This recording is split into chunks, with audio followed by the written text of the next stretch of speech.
नमस्कार साथियों, Suryanagari unique law classes के यूट्यूब चैनल पर मैं उर्मिला राठी आपका हार्दिक स्वागत और अभिनंदन करती हूँ। बात करें आज लोग हम जेजेट की, तो आइए छोटा सा ओवरव्यू करते हैं जेजेट के बारे में। आखिर ये है क्या, इसको समझने का एक ही तरीका, जब मैं पढ़ा रही हूँ तो आप अपने साथ साथ अपना बैलेट भी ओपन कर लीजिएगा तो आपको ईजी वे में समझ में आएगा। जब हम बात करें जेजेट की, तो जेजेट जो है 2-3 जुडिशरी के अंदर आता है, सभी में नहीं आता है। जेजेट आपको हर जगह नहीं मिलेगा, स्पेशली जैसे राजस्थान में मिल रहा है आपको, ठीक वैसे ये जेजेक जो है आपको मिलेगा गुजरात के अंदर भी मिलेगा आपको, ठीक है। तो राजस्थान और गुजरात में है। इसके अलावा हायर जुडिशरी जो है उसमें भी आपको ये मिलता है। जेजेक जो है आपके प्री एग्जाम में भी आता है और आपके मेन एग्जाम में भी आता है, तो दोनों एग्जाम पॉइंट ऑफ व्यू से इसको किया जा सकता है। जेजेक को पढ़ने के लिए आपके पास 2 लोग होने चाहिए। पहला है आपके पास ऐसा पर्सन जो ऑफेंडर है, जिसको बोलते हैं कॉन्फ्लिक्ट इन लॉ, और दूसरा बच्चा वो है जो केयर एंड प्रोटेक्शन का बच्चा है, चाइल्ड केयर एंड प्रोटेक्शन का बच्चा है। जब ये 2 तरह के बच्चे आपके सामने आते हैं तो इनके साथ डील होता है। अब सवाल ये आता है कि जेजे एक्ट में जो है किसको सजा मिलती है, बच्चे को या बड़े को? तो जेजे एक्ट में दोनों के लिए प्रोविजन है। कैसे पता चलेगा दोनों के लिए? एक तो ये खुद ही दिख रहा है, एक आप पढ़ते हैं चैप्टर नंबर 9। जब आप चैप्टर नंबर 9 देखेंगे, सेक्शन नंबर 74 से लेकर बात करता है हमारे सेक्शन 89 तक।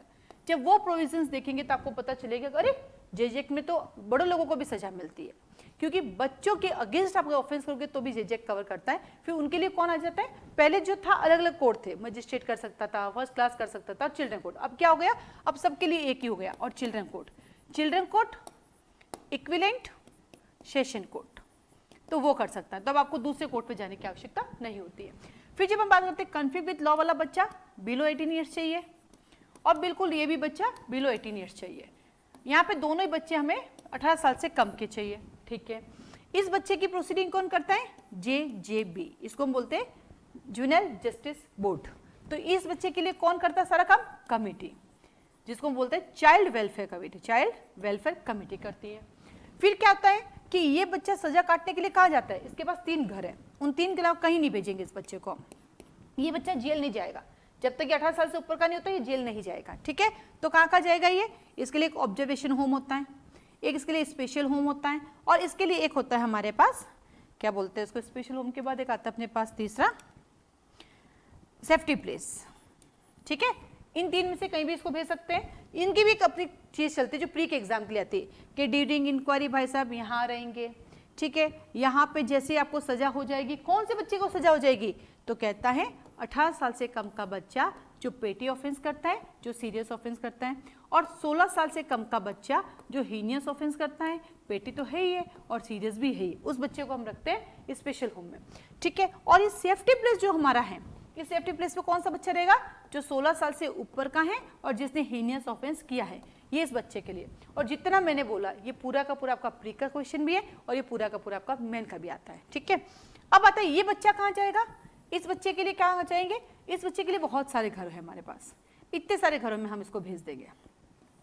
इस बच्चे को हम लोग फोस्टर केयर के लिए भेज देंगे, फोस्टर फैमिली के लिए भेज देंगे, है ना, चाइल्ड फ्रेंडली जो होंगे उनके लिए भेज देंगे, चिल्ड्रन होम्स के लिए इसको भेज देंगे, साथ ही साथ फिट पर्सन के पास भेज देंगे, फिट फैसिलिटी के पास भेज देंगे, इसके लिए स्पॉन्सरशिप ले लेंगे, न जाने बहुत सारी चीज़ें इसके लिए। हालांकि जो फिट पर्सन है, जो फिट फैसिलिटी है, वो कुछ प्रोविजंस के लिए हम इन बच्चों की सुविधा भी देंगे, ठीक है। तो इतने सारे घरों में हम इस बच्चे को भेज सकते हैं जहाँ इनकी केयर हो जाए, चाहे ये बच्चा हो चाहे ये बच्चा हो। दोनों ही बच्चों को हम हाईएस्ट हमारे पास रखेंगे 18 ईयर्स तक। कब तक रखें इन दोनों बच्चों को? तो इन दोनों बच्चों को हम अपने पास रखेंगे सिर्फ 18 ईयर्स तक। जैसे 18 ईयर्स कंप्लीट है, अब इनको इनके घर बाहर भेजेंगे फाइनेंशियली हेल्प करके। लेकिन ऐसा कोई बच्चा है जो 18 ईयर्स से ऊपर हो गया पर अभी भी उसका पनिशमेंट ड्यू है, ऐसा कैसे हो सकता है? क्योंकि उसने किसी का मर्डर किया होगा, उसने ऐसा कोई ऑफेंस किया होगा जहाँ पे डेथ सेंटेंस है, लाइफ इम्प्रिजनमेंट है, तो उस केस में भी सजा बाकी है ना। तो फिर अपन क्या करेंगे? इस बच्चे को फिर यहाँ से जेल की तरफ रवाना कर देंगे। जब तक 18 करेगा हम नहीं रखेंगे, फिर जेल की तरफ, वो भी 18 में नहीं, उसको 2 साल और रखेंगे हम अपने पास।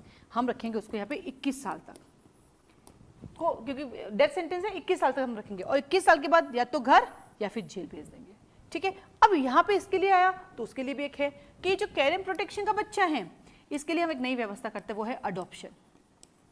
अडॉप्शन भी सिर्फ 3 ही बच्चों का होता है। किस किस का होता है? जो ऑर्फन है आपका, जो परित्यक्त है, अबेंडन है जो, और जो सरेंडर्ड है, इन 3 का। यानी अगर इन बच्चों में से मुझे कोई ऐसा बच्चा मिल जाए जो इन 3 कैटेगरी में आता है तो मैं उनका अडॉप्शन भी करवा सकती हूँ। अब जब बात अडॉप्शन की आई और बात जेल की आई तो फिर हमारे पास 2 चीज़ें आ गई। कौन सी 2 चीज़ें आ गई? इसके लिए जो काम करेगा वो कोर्ट होगा, और यहाँ पे कौन सा कोर्ट है हमारे पास? 2 तरह के क्रिमिनल कोर्ट है। एक बोर्ड, कौन है हमारे पास? बोर्ड, जो फर्स्ट क्लास मजिस्ट्रेट की पावर रखता है, और एक हमारे पास चिल्ड्रन कोर्ट होता है। कौन होता है हमारे पास? चिल्ड्रन कोर्ट होता है, वो करता है। और इसके लिए भी हमें कोर्ट चाहिए, नहीं तो अडॉप्शन कौन करेगा? आप और हम तो कर नहीं सकते, उसके लिए भी तो कोर्ट चाहिए अपन को। तो कौन कोर्ट करता है? सिविल कोर्ट करता है। इसका मतलब क्या समझ में आया? इसका मतलब समझ में आया कि यहाँ पर हमें दोनों कैटेगरी की चीजें मिल रही है। यहाँ पे सिविल नेचर भी मिल रहा है, यहाँ पे क्रिमिनल नेचर भी मिल रहा है। तो इसको क्वाजी क्रिमिनल, क्वाजी सिविल कहेंगे तो गलत नहीं होगा, इसमें दोनों नेचर है।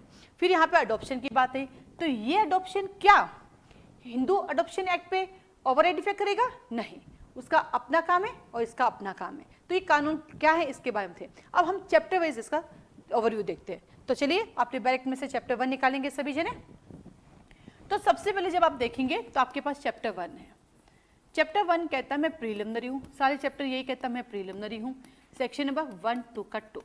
अब आपके मन में रहता है कि मैम इस 1, 2 के 2 एग्जाम पॉइंट से मुझे कितना पढ़ना होता है? इसे पूरा ही पढ़ना होता है, क्योंकि प्री के एग्जाम में कहीं से भी कुछ भी आ सकता है, और मेन के एग्जाम में इस बार राजस्थान के अंदर चाहे हायर जुडिशियल चाहे लोअर जुडिशियल दोनों में टिप्पणियां आई है, वो भी यहीं से आई है। इसका मतलब सेक्शन 1 और 2 वेरी वेरी इंपॉर्टेंट है। अब करें कैसे इसको? तो सेक्शन 1 कहता है मैं तो आपका शॉर्ट टाइटल हूँ, मैं एक्सटेंड हूँ, मैं कमेंसमेंट हूँ, सिंपल जो हमेशा होता है वही चीज़ें हैं, तो इसमें कोई बड़ी बात है ही नहीं। तो इसमें काम की क्या है? इसका काम का है सबसेक्शन 4। जब आप सबसेक्शन 4 देखेंगे तो 2 कैटेगरी में डिवाइड किया गया है। पहला कहता है मैं कॉन्फ्लिक्ट विथ लॉ वाला बच्चा हूँ, तो दूसरा कहता है मैं आपके केयर एंड प्रोटेक्शन वाला बच्चा हूँ। तो वहीं से आपको पता चल जाता है जो कहानी मैंने सुनाई कि केयर एंड प्रोटेक्शन वाले बच्चे को क्या सुविधाएं मिलेगी और कॉन्फ्लिक्ट विथ लॉ वाले बच्चे को क्या क्या सुविधाएं मिलेगी। देन आता है सेक्शन नंबर 2। सेक्शन 2 को मैडम मैं कैसे याद करूँ? क्योंकि 61 डेफिनेशंस दी गई है। बिल्कुल सही कह रहे हैं आप। इनको याद करने का एक ही तरीका बेटा, इनको आप बंच बना लो। पहले मैं 1 से 10 याद करूँगा, फिर मैं 11 से 20 याद करूँगा, मैं 11 से लेके 20 करूँगा, फिर 21 से मैं 30 करूँगा। ऐसा बंच बना लीजिए। 30 से 40, 41 से लगा के 50 और 51 से लगा के 61, तोड़ के याद करें। इनमें से बहुत सारे ऐसे सेक्शंस हैं आपके जो कि प्री प्लस मेन आते हैं। कौन कौन से प्री प्लस मेन आते हैं? तो आप अपने उसके निशान भी लगा सकते हैं जो आपको एक मदद करेगा प्री प्लस मेन के लिए। जैसे कि सबसे पहले आता है आपके पास 2-8, ये प्री प्लस मेन दोनों में आता है भीख मांगने के लिए, ठीक है। उसके बाद हम आगे चलते हैं तो 2-9, क्योंकि ये आरजेएस मेन 2022 में आया भी है। उसके बाद आता है आपके पास 2 का 13, 2 का 14। अब आप कहेंगे मैम 13 आएगा तो हम एग्जाम में क्या लिखेंगे? अब जितना दिया हुआ बेटा उतना ही लिखना, उससे ज़्यादा लिखने की आवश्यकता नहीं है। आप एक्स्ट्रा क्या लिखेंगे? जो है बस उसी को आपको लिखना है, ठीक है। उसके बाद हम आगे चलेंगे तो आपके पास एग्जाम में आने वाला होता है 20, 21, 23, ये लिख दो आप, मेन एग्जाम के लिए आपको फायदा मिल जाएगा इसका। 23 के बाद आपके पास आ जाता है आपके 27, 28, क्योंकि इनमें से बहुत सारे ऐसे सेक्शन है बेटा जो दूसरे सेक्शन के साथ भी जुड़ेंगे, इनका आगे एक्सटेंड भी दिया हुआ है, ठीक है। 28, उसके बाद मोटे मोटे आपके पास आ जाता है 33, 45, 54, 40, 41, 42, उसके बाद आ जाता है आपके पास 46। तो ये कुछ ऐसे हैं अपने जो आपके पास प्री प्लस मेन दोनों के लिए है। 56,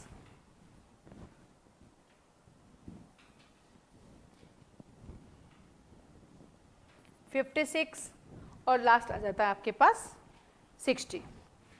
तो ये कुछ ऐसे सेक्शंस हैं जो कि आपके लिए किस में भी दिखते हैं, वो आपको साथ साथ दिखते जा रहे हैं कि प्री प्लस मेन भी हैं। इनको जब भी पढ़ेंगे इनके एक्सटेंड सेक्शंस भी दिए गए हैं, उनको साथ पढ़ना है। जैसे कि एग्जांपल के लिए आपके पास एक सेक्शन है 2 का 56, 2 का 56 का डिटेल कहाँ दिया गया है? सेक्शन 48 में। तो आपको इसके साथ हमेशा क्या करेंगे? सेक्शन नंबर 48 भी आपको पढ़ना है। तो जब दोनों साथ पढ़ोगे तो आपके मेन एग्जाम क्लियर हो जाएगा, ठीक है। तो सेक्शन 1 कहता है मैं तो शॉर्ट टाइटल, 2 कहता है मैं डेफिनेशन, इस डेफिनेशन में सब कुछ बताया है। मैं क्या हूँ, अबेंडेंट किसे कहते हैं, ऑर्फन किसे कहते हैं, ठीक है, आपके पास सरेंडर किसे कहते हैं, स्पॉन्सरशिप क्या होती है, फिट पर्सन क्या है, फिट फैसिलिटी क्या है, क्योंकि जब किसी कानून को पढ़ते हैं तो सबसे उसकी डेफिनेशन पता होनी चाहिए। इस डेफिनेशन पे मैंने वीडियो बना रखे हैं, वो वीडियो आप जरूर सुनिएगा, उसमें मैंने डिटेल भी आपको पढ़ा रखी है, तो यहाँ पे हम उसका टाइम वेस्ट नहीं करेंगे। देन आते हैं हमारे पास चैप्टर नंबर 2। चैप्टर नंबर 2 कहता है प्रिंसिपल्स, किसकी बात करता है, जनरल प्रिंसिपल्स की, जो ISF सेक्शन 3। देखिए अपने आप में 6 मार्क्स का क्वेश्चन होता है। इसको याद करने का एक ही तरीका है, इसमें 16 पॉइंट दिए गए हैं और वो आपको याद करना है। और RJS प्री 2022 का क्वेश्चन भी था कि सेक्शन नंबर 3 में कितने पॉइंट्स दिए गए। ये तो ठीक है, हम लोगों की आदत है, हम काउंट कर लेते हैं, बता देते हैं और एग्जाम में आ भी जाता है। इसका एक प्री का क्वेश्चन आया था 2019 में और क्लियर कहा कि एक बच्चे ने किसी का मर्डर किया। उस बच्चे ने कौन सा ऑफेंडर, वो बच्चा क्या कहलाएगा, A murderer, B innocent, C offender, D none of the above. तो आंसर था इनोसेंट, क्योंकि बच्चा चाहे ऑफेंस करे चाहे नहीं, अकॉर्डिंग टू दिस एक्ट बच्चा हमेशा इनोसेंट ही कहलाएगा। माना उसको सजा देंगे, वो क्यों ऐसा, क्योंकि इसके लिए एक सेक्शन है हमारे पास और वो है सेक्शन नंबर 24। और सेक्शन 24 कहता है कि बच्चे ने ऑफेंस किया, मान लिया, हालांकि हीनियस ऑफेंस को अब चेंज कर दिया उन्होंने, मान लिया बच्चे ने चोरी की एग्जाम्पल के लिए, फिर भी इनोसेंट है, ताकि उसको किसी प्रकार की गवर्नमेंट की सुविधाओं से वंचित ना होना पड़े। वो तो बच्चा है और हम तो कहते हैं बच्चे तो भगवान के रूप होते हैं, और कभी भी कोई भी बच्चा माँ के पेट से ऑफेंडर बन के नहीं आता है। समय, काल और परिस्थितियाँ ऑफेंडर बनाती है। यदि अभी हमने उसको प्रोटेक्ट कर लिया तो चोर से डाकू बनने से बचा लेंगे, और यदि प्रोटेक्ट नहीं किया तो फिर खूंखार डाकू भी बन सकता है ना, डाकू गब्बर सिंह की तरह। देर आता है तो उसको याद करने का तरीका है, तोड़ के करो। कितने टोटल 16 है, 8 दूनी 16, पहले 8 याद करो, फिर 8 याद करो और लिख लिख के करो, आपको याद हो जाएगा। देन चलते हैं अपन चैप्टर नंबर 3 की तरफ।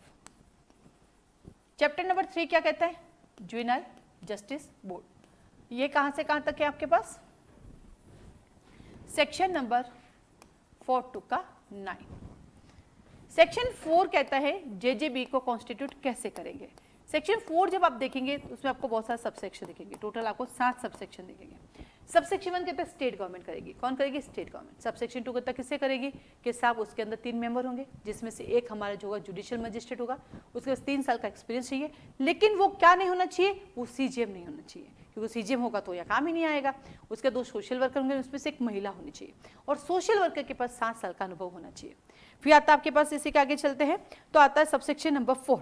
सबसेक्शन 4 कहता है कि अगर वो इन कैटेगरी में आता है तो हम उसको अपॉइंट ही नहीं करेंगे, खुद ही ऑफेंडर है, अपने घर में बच्चे से काम करवा रहे हैं। ऐसे होता है ना, टीवी में हम देखते हैं कई बार, बड़े बड़े जो बातें करने वाले तो उन्हीं के घरों में जाके आप देखिएगा, क्या देखेंगे उनके घरों में, आप देखेंगे कि बच्चे काम कर रहे हैं, झाड़ू पोछा बर्तन रोटी, फिर पकड़े जाते हैं, फिर वो 2 लोगों के सामने डिस्क्लोज हो जाते हैं, है ना, ये सब टीवी में होता है, रियलिटी में ऐसा कुछ नहीं होता है। देन आप देखेंगे सबसेक्शन 5, हम इनको ट्रेनिंग देंगे, 60 डेज में इनकी ट्रेनिंग कंप्लीट करेंगे। सबसेक्शन 6 कहता है ये वो काम करेंगे, ये अपना रेजिग्नेशन दे सकते हैं जैसे स्टेट गवर्नमेंट कहेगी।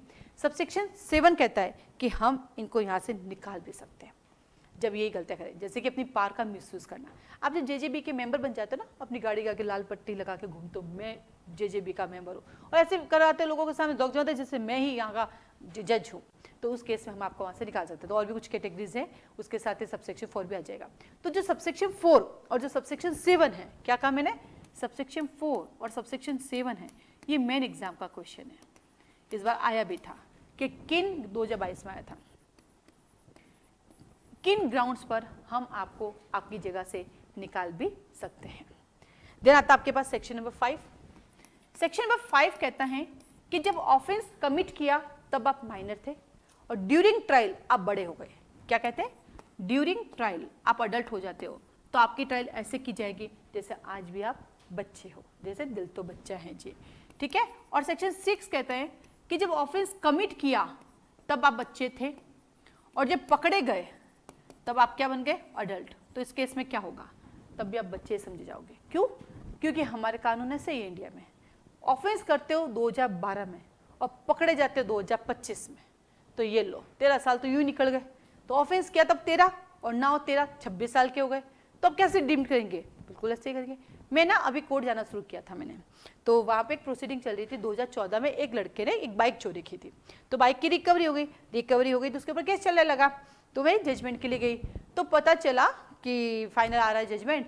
इतने में वकील साहब ने बताया कि बेटा 2019 में इसने एक और चोरी की बाइक। अब बताओ 2014 से 2022 में एक और चोरी कर ली, यदि 2014 का मैटर टाइम टू टाइम अगर वो कंसिडर कर लेते हैं तो 2015-16 में उसको सजा दे देते हैं, उसको समझा देते, समझाइश हो जाती, तो दोबारा चोरी करने का मौका ही नहीं मिलता। पर हमारा कानून इतना पेचीदा है कि न्याय मिल भी रहा है कि नहीं, ना आपको पता ना मुझे पता, मुझे भी नहीं पता क्या हो रहा है। तो अब पकड़े गए, तब तक तो बेचारा बड़ा हो गया, फिर भी सारी की सारी प्रोसीडिंग कैसे की जाएगी, अभी भी बच्चा है। और यहाँ पे बहुत अच्छा वर्ड यूज किया गया है, आप देखेंगे सबसेक्शन नंबर 3 के अंदर, और सबसेक्शन 3 के नहीं सबसेक्शन सबसेक्शन 3 के अंदर उसी प्रोसीजर को फॉलो किया जाएगा जैसा कि यहाँ पे कहा गया है, वो सेम प्रोसीजर चलेगा।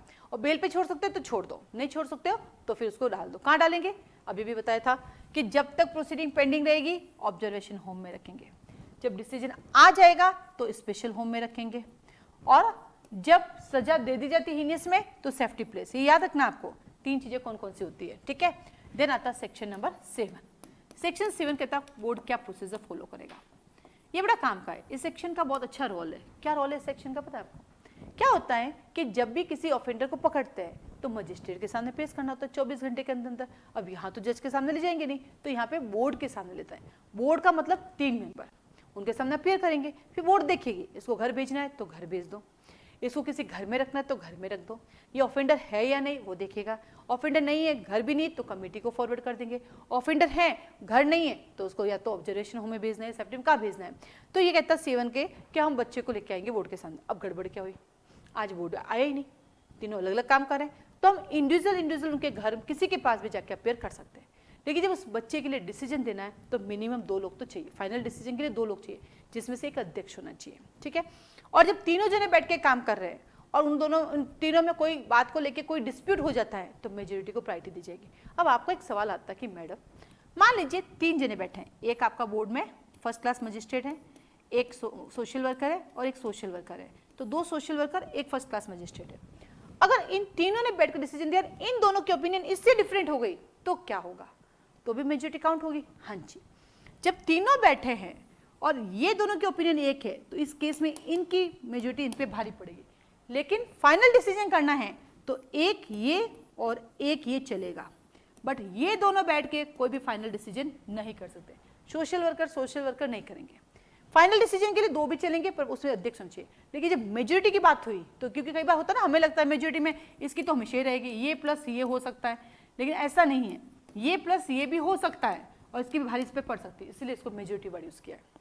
देन आता है आपके पास सेक्शन नंबर 8। सेक्शन नंबर 8 क्या कहता है कि अब फाइनली ये जो बोर्ड है ये काम क्या करेगी, इनके फंक्शंस क्या होंगे, इनकी लाइबिलिटीज़ क्या होगी। देखो जब भी कोई बच्चा लाया जाता है तो इनका काम होता है उसको प्रोटेक्ट करना, यदि उसके साथ कोई ऑफेंस हुआ तो उसके लिए FIR दर्ज कराना, ये सारा काम बोर्ड करती है, ध्यान रखना बच्चे के बिहाफ पे। तो जब आप पढ़ेंगे सेक्शन नंबर 8 तो वहाँ पे आप सब सेक्शन 3 देखेंगे, उसमें टोटल 14 पॉइंट दिए गए हैं। इनको प्रोबेशन पे छोड़ना है, इनकी तरफ से FIR दर्ज करानी है, यदि कोर्ट को बोर्ड को लगता है कि तो अरे ऑफेंडर नहीं है, ये तो कह रहे हैं प्रोटेक्शन वाला बच्चा है, तो उसको कमेटी के पास भिजवाना है, इसको लीगल एड प्रोवाइड करना है, ये सारे के सारे काम कौन करेगी, बोर्ड। तो इसलिए बोर्ड यहाँ काम करने आई है, हुक्म चलाने के लिए नहीं आई है। देन आता है section number 9, very very very very important है। ये मेन एग्जाम का क्वेश्चन बनता है, ये इंटरव्यू का भी बनता है। होता क्या है कि जब आप बच्चे को देखते हैं ना, आजकल पता ही नहीं चलता वो बच्चा है या बड़ा है। 17 साल का लड़का अगर आपके सामने आ जाए ना तो एक बार आप समझ भी नहीं पाओगे कि वो बच्चा है या बड़ा है। तो 9 कहता है कि मजिस्ट्रेट प्रोसीडिंग कर रहा था और बाद में पता चलता है कि अरे वो तो बच्चा है, तो इस केस में क्या होगा। तो मजिस्ट्रेट कौन, आम मजिस्ट्रेट, क्योंकि 17 साल का बच्चा मिलोगे ना तो आपको लगेगा 22-23 साल का है, तो आप समझ ही नहीं पाएंगे, तो मजिस्ट्रेट के सामने चले गए। फिर जब ऑब्जेक्शन आया तो मजिस्ट्रेट सबसे पहले क्या करेगी, तो सबसेक्शन 1 में वो एज को डिटरमाइन करेगी। क्या करेगी, एज को डिटरमाइन करेगी। फिर उसको लगेगा हाँ यार ये बच्चा है, तो वो क्या करेगी, बोर्ड को फॉरवर्ड कर देगी। किसको भेज देगी, बोर्ड को भेज देगी। अब बोर्ड क्या करेगा, बोर्ड के पास ऑप्शन है कि अपने नए तरीके से नए सिरे से कार्य शुरू करे, और साथ ही साथ क्या कहती है बोर्ड कि नए सिरे से हम काम शुरू करेंगे और जो कुछ मजिस्ट्रेट ने पहले डिसीजन दिया वो कैंसिल करेंगे। तो बोर्ड अपना काम करेगी और मजिस्ट्रेट के द्वारा दिए गए डिसीजन को कैंसिल करेगी। और नंबर 4 कहता अब हम क्या करेंगे, तो यहाँ पे लिखा है हम उसे भेज देंगे प्रोटेक्टिव कस्टडी में। कहाँ भेज देंगे, एक वर्ड देखो अंडरलाइन कीजिए, प्रोटेक्टिव कस्टडी। आज तक आपने सुनी पुलिस कस्टडी, आज तक क्या सुना, पुलिस कस्टडी, जैसी जुडिशियल कस्टडी, यहाँ पे आ रही प्रोटेक्टिव कस्टडी। तो याद रखना CRPC 167 में PC दी हुई है, उसको बोलते हैं पुलिस कस्टडी। और यहाँ पे जो पीसी है वो है प्रोटेक्टिव कस्टडी, क्योंकि बच्चे को पुलिस में नहीं दे सकते हैं, तो बच्चे को हम कहाँ भेजते हैं, बच्चे को हम भेजते हैं प्रोटेक्टिव कस्टडी यानी इन होम्स के अंदर। ठीक है, तो ये वेरी इंपॉर्टेंट है, इंटरव्यू पूछ सकते हैं what is the difference between protective custody and police custody. तो आप कहना police custody according to CrPC adult को दी जाती है जब ऑफेंस करते हैं, और protective custody according to JJ Act child को दी जाती है जब ऑफेंस करता है। ठीक है, तो ये था आपके पास चैप्टर नंबर 3। तो चैप्टर 1 कहता है मैं तो प्रीलिमिनरी हूँ, 1 2 का 2। तो चैप्टर 2 कहता है मैं तो जनरल प्रिंसिपल्स की बात करता हूँ जो कि सेक्शन नंबर 3 है। तो चैप्टर नंबर 3 कहता है मैं जेजेबी हूँ, और 4 से लेकर 9 तक हम कैसे अपने आप को कॉन्स्टिट्यूट करते हैं। देन आता है चैप्टर नंबर 4। तो बस इस तरह से आप लोग पूरा अपना जेजे पढ़ते हैं, उसके बाद एक छोटा सा ओवरव्यू था कैसे करना है। तो अधिक जानकारी के लिए आप क्लासेस ज्वाइन कर सकते हैं। सूर्य नगरी यूनिक क्लासेस जो है कंटिन्यू क्लासेस चलाती है। बाकी आपकी कोई भी क्वारी है तो आप मुझे कॉल मैसेज कर सकते हैं। आज के लिए